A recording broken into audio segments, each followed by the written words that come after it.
മുലക്കരവും മീശക്കരവും കിരാതഭരണം നടത്തിയ രാജകുടുംബത്തിന്റെ രണ്ടാം വരവിന് പിന്നിൽ ബി.ജെ.പി. അജണ്ട തെരഞ്ഞെടുപ്പിൽ രംഗത്തിറക്കും. ആറ്റുകാൽ പൊങ്കാലയ്ക്കിടെ ഇക്കുറിയും തിരുവനന്തപുരം നഗരത്തിലൂടെ പ്രദക്ഷിണം നടത്തിയ തിരുവിതാംകൂർ രാജവംശത്തിലെ പിൻതലമുറക്കാർക്ക് സോഷ്യൽ മീഡിയയിലെങ്ങും പരിഹാസ പെരുമഴയാണ്.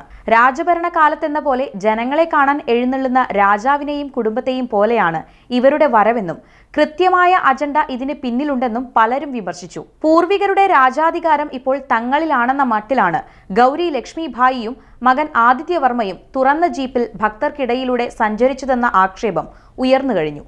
ഇവരെ സ്വീകരിച്ച് ആനയിക്കാൻ കോമാളികളായ ഒരു കൂട്ടം ജനങ്ങളെയും കാണാമായിരുന്നു. ജനാധിപത്യത്തെ ഇപ്പോഴും അനുകൂലിക്കാൻ മടിക്കുന്നവരാണ് രാജകുടുംബാംഗങ്ങൾ. പതിറ്റാണ്ടുകളോളം വോട്ട് ചെയ്യാൻ പോലും പോകാതിരുന്ന ഇവർ അടുത്തിടെയാണ് വോട്ട് ചെയ്യാനെത്തുന്നത്. അവർണ്ണനെ പടിപ്പുറത്ത് നിർത്തിയ അതേ രാജകുടുംബത്തെയാണ് ഇക്കാലത്തും ആഘോഷിക്കപ്പെടുന്നത് എന്നതാണ് രസകരം. തിരുവിതാംകൂറിലെ രാജഭരണം ബ്രാഹ്മണർക്ക് വേണ്ടി രാജാക്കന്മാർ നടത്തിപ്പോന്ന കിരാതവാഴ്ച ആയിരുന്നു എന്ന് പറയാതെ വയ്യ. തലക്കരം, മുലക്കരം, മീശക്കരം, ഏണിക്കരം, തളപ്പുകരം തുടങ്ങി 100-ലേറെ നികുതികൾ ഏർപ്പെടുത്തി പാവപ്പെട്ട ജനങ്ങളെ അടിച്ചമർത്തി അടിമകൾക്ക് സമാനരാക്കി.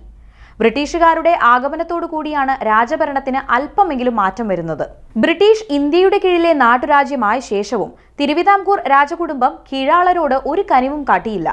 പിന്നോക്കക്കാരെയും ദളിതരെയും ഭരണതലത്തിലും സാമൂഹ്യ തലത്തിലും പരമാവധി ഒഴിവാക്കി. ഉന്നത നിലയിൽ വിദ്യാഭ്യാസം നേടിച്ചെന്ന ഡോക്ടർ പൽപുവിന് ജോലി പോലും നിഷേധിക്കപ്പെട്ടു.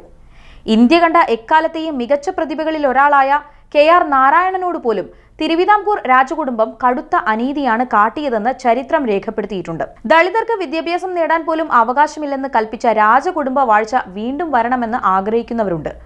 അത്തരക്കാരാണ് ഗൗരി ലക്ഷ്മിഭായിയെയും മകനെയും തിരുവനന്തപുരം നഗരത്തിലേക്ക് എഴുന്നള്ളിക്കുന്നത്. അതേ മാനസിക നിലയിലുള്ളവരാണ് ഇവർക്ക് വേണ്ടി സോഷ്യൽ മീഡിയയിൽ കൈയടിക്കുന്നതും അരാഷ്ട്രീയം പറയുന്നതും. ഇത് രണ്ടാം തവണയാണ് പൊങ്കാല ദിനം ഈ രീതിയിൽ രഥത്തിലേറി ലക്ഷ്മിഭായിയും മകനും എത്തുന്നത്. കഴിഞ്ഞ വർഷവും തുറന്ന വാഹനത്തിൽ ഇരുവരും സഞ്ചരിച്ചിരുന്നു. ലക്ഷക്കണക്കിന് ആളുകളെത്തുന്ന ദിനം പഴയ രാജകുടുംബത്തിന്റെ രഥയാത്ര വെറുതെയാണെന്ന് പലരും കരുതുന്നില്ല. വ്യക്തമായ പദ്ധതികളോടെ ബി.ജെ.പി.യാണ് ഇരുവരെയും നഗരത്തിലേക്ക് ആനയിക്കാൻ സന്നാഹമൊരുക്കുന്നതെന്നാണ് പറയപ്പെടുന്നത്. രാജകുടുംബത്തിന് ജനങ്ങൾക്കിടയിൽ സ്വീകാര്യതയുണ്ടാക്കിയെടുക്കുകയാണ് ലക്ഷ്യം. ദിവസങ്ങൾക്ക് മുൻപ് ലക്ഷ്മിഭായിക്ക് പത്മശ്രീ പുരസ്കാരം നൽകി കേന്ദ്രം ആദരിച്ചതും സംസ്ഥാന നേതൃത്വത്തിന്റെ ആവശ്യപ്രകാരമാണ്. രാജകുടുംബം വഴി വോട്ട് ബാങ്ക് ഉണ്ടാക്കിയെടുക്കുകയാണ് ബി.ജെ.പിയുടെ ലക്ഷ്യം. സംഘപരിവാർ സംഘടനകളുമായി അടുത്ത് ബന്ധമുള്ളവരാണ് മുൻ രാജകുടുംബത്തിലെ ഇപ്പോഴത്തെ അംഗങ്ങൾ. ആദിത്യവർമ്മ സജീവ രാഷ്ട്രീയത്തിലേക്ക് വരികയാണെന്ന അഭ്യൂഹം നാളുകളായി നിലനിൽക്കുന്നുണ്ട്. ബി.ജെ.പിക്ക് സ്വാധീനമുള്ള തിരുവനന്തപുരത്ത് ആദിത്യവർമ്മ സ്ഥാനാർത്ഥിയായി എത്തിയാലും അതിശയിക്കാനില്ല. സ്വാതന്ത്ര്യലബ്ധിയുടെ ആദ്യ ദശകങ്ങളിലൊന്നും രാജകുടുംബാംഗങ്ങൾ വോട്ട് ചെയ്യുമായിരുന്നില്ല.